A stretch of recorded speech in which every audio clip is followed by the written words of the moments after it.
Heike, we can see your screen. Yes, thank you very much. Yes, I'll try and present a tool that can be used to learn more about human motor control regarding balance.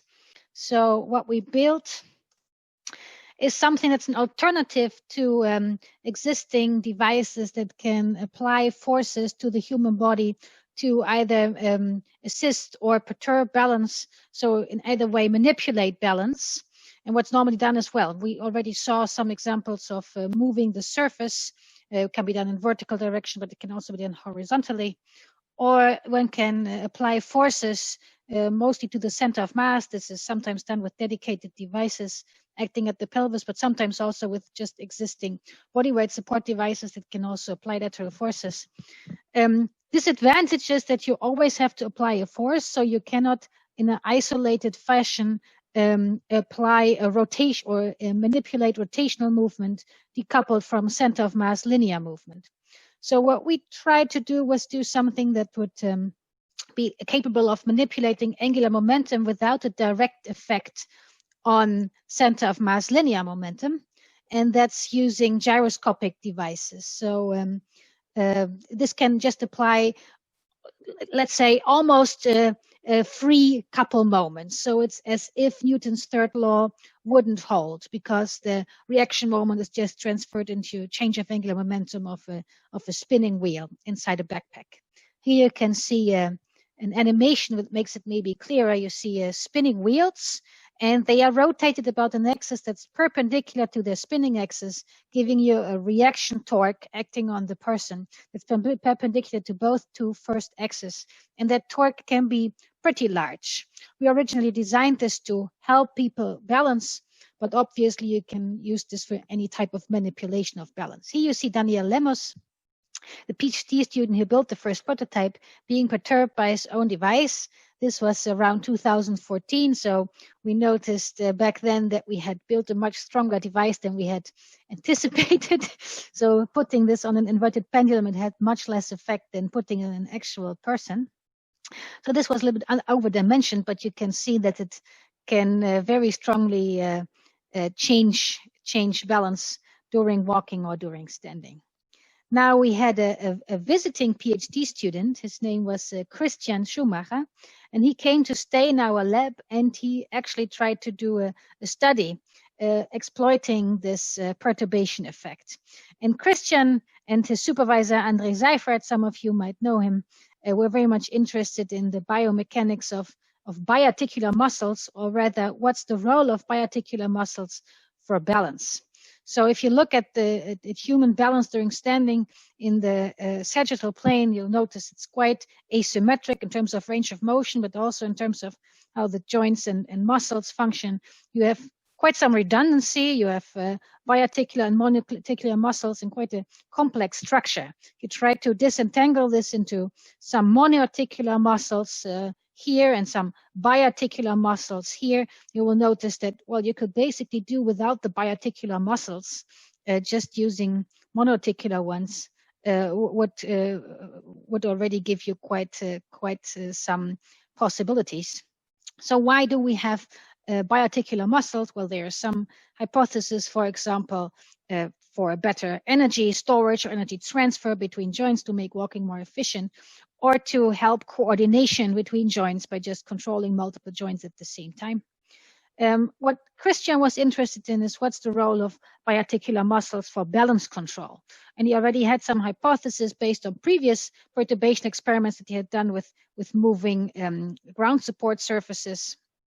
And his hypothesis was that mostly the biarticular muscles are the ones that are responsible for balance reactions in response to perturbations. And he wanted to verify this using our device, so using pure rotational perturbations, pure torques. And he applied a forward perturbation and a backward perturbation to 11 healthy subjects with randomized timing and direction, so people couldn't anticipate.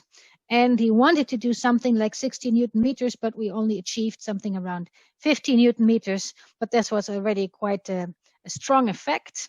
and he measured EMG from 16 muscles, and of course also kinematics and also ground reaction forces. Here's an example of a person being perturbed. You see this effect. Now it's a somewhat slow motion. The person is first being perturbed forward and then backward.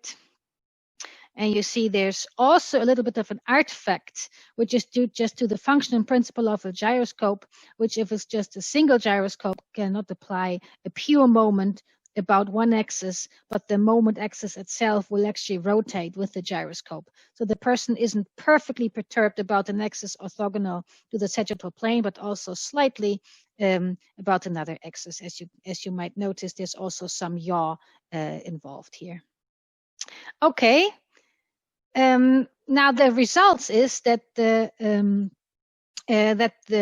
muscles that were most strongly activated, and he looked at multiple different time intervals to look at the medium reflex response or long latency reflex responses. But what he noticed was the dark red muscles, which are the biarticular ones, are more strongly active than the light red ones, which are the monoarticular muscles. So this holds both for the forward perturbation, where we see the hamstring clearly the strongest reflex response, but also for the backward perturbation, where we see the rectus femoris. There's somewhat less clear-cut picture for the backward perturbation, which also has to do with the rectus not being able to do this all by itself and needing some support or supplement from the other muscles compared to the hamstrings, which are a lot stronger. So, well, Christian from this concluded that indeed biarticular muscles are the most responsive to pitch perturbations in human standing, and that also holds for the case of pure moments applied to the upper body. So, of course, we cannot only use the device to perturb, we also used it to assist. So this is another study, or actually two studies. One of them we did in Delft, and one of them we did at Shirley Ryan Ability Lab in Chicago. And in both cases, we had subjects do challenging tasks like walk on narrow beams, or stand in tandem stands, or stand on very thin beams and try to balance again in fore-aft direction. And you see here one person having to walk on a very thin beam in forward direction. And on the left, you will see the person walking without any device, just wearing a safety harness. In the middle, the person is wearing the device, but it's switched off, so just a dead weight. And on the right, the system is switched on and hopefully providing balance support. So this is what happens whenever the person steps down. We will measure how far the person walked, and you see the person has to step down pretty quickly without any help, but with help, it's easy to walk all the way. And this was consistent across subjects, so everybody could walk better with assistance. Obviously, we were also interested in which type of assistance helps. So in this study with healthy subjects, we also compared different controllers, and these are really very, very simple controllers, just a linear impedance based on the upper body angle and angular velocity. And based on that, we provide a proportional feedback in terms of torque. So it's basically either a P or a D or a PD controller on angle, or a spring, a damper, or a spring damper. And we had somehow suspected that we would need something to keep the person upright, so some P portion. But what we found, surprisingly, is that this wasn't really helpful, and that the best controller was the pure D. So just applying a torque proportional to angular velocity of the upper body was most effective in helping people. And that was significantly so. So this is an interesting finding, and also very nice, because of course in a practical application, it's nice if you don't have to have an absolute reference for a spring. For a velocity feedback, you don't need an absolute reference. Okay, so the same thing basically worked for a stroke survivor. Here you see a person with a post-stroke trying to balance on this thin beam, and you can see that she will very quickly touch the ground, at which point the video stops. And she can stand for a very long time if just the device is helping her a little bit.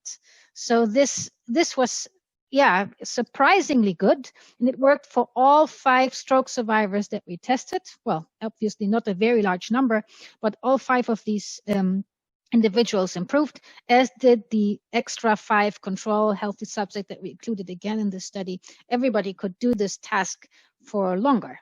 So it seems like this system can both assist or perturb balance. It's a new type of tool. We don't know why damping helps, so we really are speculating about the neurological mechanisms behind this. It would be very interesting to hear people's opinions why this might help.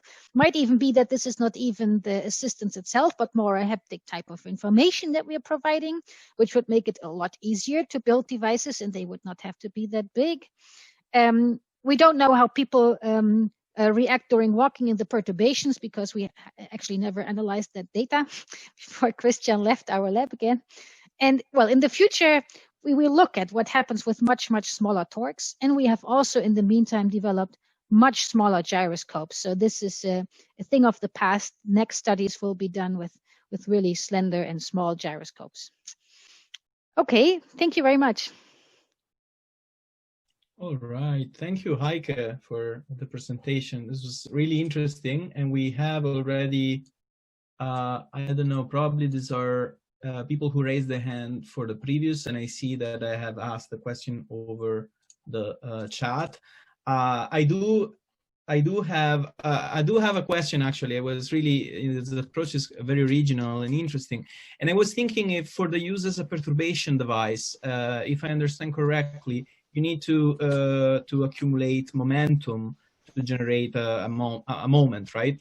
And so how fast can you provide that type of perturbation? Is there a rise time that needs to be accounted, or can you deliver like a pulse, for example? No, yes, quite fast. So it all depends on how fast the gimbal motor can rotate, because that's actually the torque that we provide it depends on the speed, is proportional to the speed of the gimbal, to the speed of the flywheel, and to the inertia of the flywheel.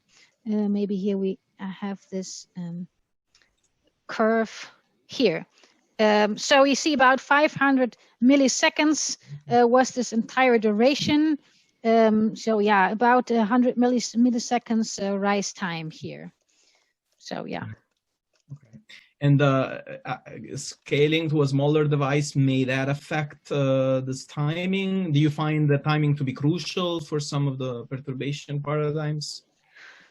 Well, this is the only study we have done so far with perturbations. So, well, obviously they did play a little bit in the pre-tests and pilots, and they made it as sharp as possible. But reducing the size of the flywheel itself doesn't necessarily make it more difficult to achieve the same rise time. It's just how fast you can rotate the gimbal, and that might even be faster with our newest devices, which we have made much more for impulsive action than this original one, which was made for a more continuous type of assistance. Very nice. There is one question from an attendee. Jun Wali, do you want to ask the question yourself? Yes. Well, I don't know how to turn my camera. It was a great presentation. Thank you. I was just wondering, we have seen that with the device, the subjects became good at balancing. I was wondering whether when they took off the gyro back, whether there was an after effects, like do they balance well or better or less? So we have not measured that, and I also wouldn't really expect people to be better afterwards. On the contrary, one could even expect that they might even become dependent on it. So yeah. I see no reason why they would get better from it. Thank you. So yeah. Heike, have you looked at least at the effect of the jazzle load, so the weight of the... Yes. Let me see. Maybe it's visible in this graph here. So device inactive. That's basically device as a pure load, and this is no device. It's all been normalized to this condition, so that's why there appears to be no variance. What we can see is that it's on average is the same as not having a device. So a pure weight didn't really help on average. Great. All right, we will take one more question for Heike from Jan Venneman. Thanks for the nice presentation. Tightrope walkers use a beam to increase their inertia. Can Yes. be an acceleration-based control. Do you consider such assistance as well? Oh, yes. Oh, this is so sad because we had lined up a complete study before Corona to study how people use poles on tightropes. And we did notice that there seems to be an effect. So it's not just a myth that it helps, but we have not been able to go any further because we just had 2 or 3 pilots on this, and then Corona struck. But a very, very good idea. Let's discuss some more about this if you want. All right.